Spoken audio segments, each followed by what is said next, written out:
নমস্কাৰ বন্ধুসকল, মোৰ অন্য এটা ভিডিঅ'লৈ আপোনালোকক আকৌ এবাৰ স্বাগতম জনাইছোঁ।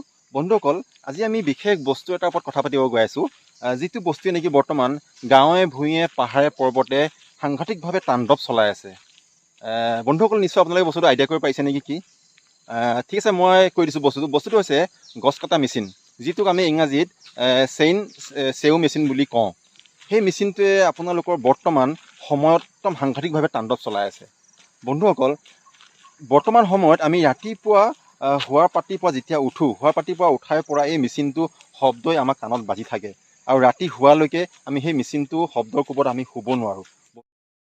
বন্ধুসকল, ঠিকে আছে, এই বাদ দিছোঁ মই, আমি শুব নোৱাৰা বা আমি শব্দৰ আমাৰ অসুবিধা হয়, আমি তাত কোনো দ্বিমত নহয়, ঠিক আছে বাৰু, আমি এইখিনি একচেপ্ট কৰি লৈছোঁ।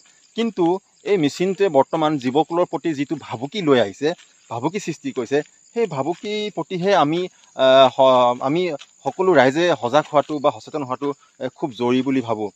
বন্ধুসকল, কিয়নো বৰ্তমান এই মেচিনটোৱে যিটো হাৰত গছ কাটিব ধৰিছে গাঁৱে ভূঞে পাহাৰে পৰ্বতে, বন্ধুসকল আপোনাক মই এইখিনি এটা কথা কৈ থওঁ, আপুনি যদি এমাহৰ আগত কোনোবা এটা ঠাইলৈ গৈছিল আৰু যদি এমাহ বা দুমাহৰ পিছত যদি আপুনি সেইখন ঠাইলৈ যায়, তেন্তে সেইখন ঠাই আপুনি চিনি নাপাব। কাৰণ আমি কিছুমান বস্তু দি পেলাই আমি কিছুমান বস্তু চিনি ৰাখোঁ। এজোপা ডাঙৰ বটগছ, এজোপা ডাঙৰ আহঁত গছ, এজোপা ডাঙৰ শিমলু গছ আছিল বুলি আমি কিছুমান বস্তু চিনি ৰাখোঁ। কিন্তু আপুনি এতিয়া যদি এমাহ বা দুমাহৰ পিছত যায়, তেনেহ'লে আপুনি সেই পৰিৱেশটো নেদেখে, আপুনি জেগাটো চিনি নোপোৱা হৈ যাব, কাৰণ সেইজোপা গছ তাত নাথাকেই।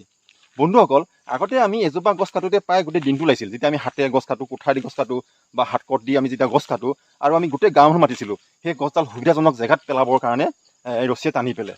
কিন্তু বন্ধুসকল, এতিয়া এই কটবিলাকে যিটো হাৰত আপোনাৰ গছ কাটিব ধৰিছে, একদম আচৰিত, একদম আচৰিত। আপোনাক মই এটা কথা কওঁ, আপুনি কোনোবা এটা ঠাইত ওলাই যাবচোন ফুৰিবৰ কাৰণে হওক বা কিবা এটা কামত ওলাই যাব, আপুনি তাত আপুনি দেখিব 4-5 জেগাৰ পৰা সেই মেচিনটোৰ শব্দ আপোনাৰ কাণত পৰিব। এতিয়া চিন্তা কৰক কিটো হাৰত গছ কটা গৈছে গৈ। আগতে আপোনাৰ হাত কট দি য'ত আমি এজোপা গছ কাটিছিলোঁ, এতিয়া সেই মেচিনটো সেই মানুহজনেই 10জোপা গছ কাটিব পাৰে। এতিয়া চিন্তা কৰক, যিটো হাৰত গছ কটা গৈছে সেইটো হাৰত আমি গছ ৰুইছোঁনে বাৰু? আমি সকলোৱে জানো যে গছ থাকিলেহে আমাৰ মানুহ থাকিব। মানুহ ক'লে ভুল হ'ব, গছ থাকিলে সম্পূৰ্ণ জীৱকুল বাচি থাকিব। কিন্তু এতিয়া বৰ্তমান এই কটখনে আমাৰ জীৱকুলৰ প্ৰতি সাংঘাতিকভাৱে এক ভাবুকি সৃষ্টি কৰিছে। বন্ধুসকল, আপোনালোকে কি ভাবে? বন্ধুসকল, মই ভাবোঁ যে এই মেচিনটো ব্যৱহাৰৰ প্ৰতি চৰকাৰে কিছুমান সীমাবদ্ধতা আনিব লাগে, কিছুমান লিমিটেশ্যন আনিব লাগে, আৰু লিমিটেশ্যন কৰি আৰু আমাৰ এই মেচিনটো যোনে ব্যৱহাৰ কৰিব তেওঁলোকক লাইচেঞ্চ প্ৰদান কৰা ছিষ্টেমৰ কৰিব লাগে।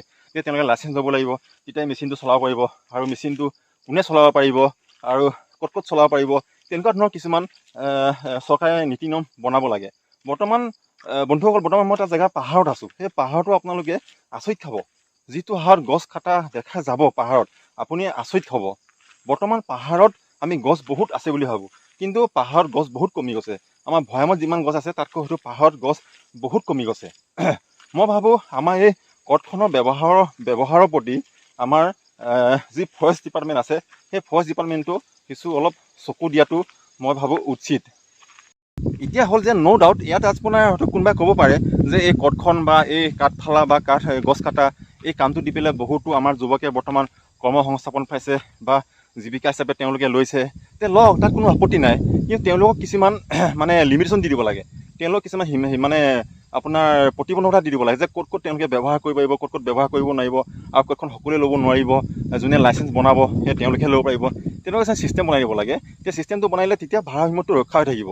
নহ'লে এতিয়া বৰ্তমান যিটো হাৰত কটখন বজাৰত উপলব্ধ হৈছে, আৰু যোনে মন যায় তেওঁ কটখন লৈছে, কটখন লৈ য'তে মন যায় ত'তে গছ কাটিছে। এনেকৈ গছ কাটিলে আমাৰ যিটো হাৰত গছ কাটিছোঁ আমি সেইটো হাৰত গছ ৰুইছোঁ জানো? আমিতো সেইটো হাৰত গছ কেতিয়াও ৰোৱা নাই। তেন্তে এই পৃথিৱীখনৰ বয়স যদি আৰু 50 বছৰ জীয়াই থাকিবলগীয়া আছিল, তেন্তে এই পৃথিৱীখনৰ বয়স 50 বছৰ জীয়াই নাথাকে, আৰু হয়তো খুব বেছি 10 বছৰ জীয়াই থাকিব। তাৰপিছত আমাৰ সম্পূৰ্ণ পৃথিৱী আৰু সম্পূৰ্ণ জীৱকুল ধ্বংস হৈ যাব। তেনে বন্ধুসকল, আপোনালোকে কি ভাবে যে এই কটখন বা এই গছ কটাটো, কটখনেই নহয় বা গছ কটাটোৰ প্ৰতি আমাৰ চৰকাৰে কেনেকুৱা ধৰণৰ ব্যৱস্থা লোৱাটো ভাল হ'ব? আপোনালোকে মোক কমেণ্ট কৰি জনাবলৈ নাপাহৰিবচোন বন্ধুসকল। তেনেহ'লে আজিলৈ আহিছোঁ, ইমানেই আছিল। ধন্যবাদ, নমস্কাৰ, জয় অসম।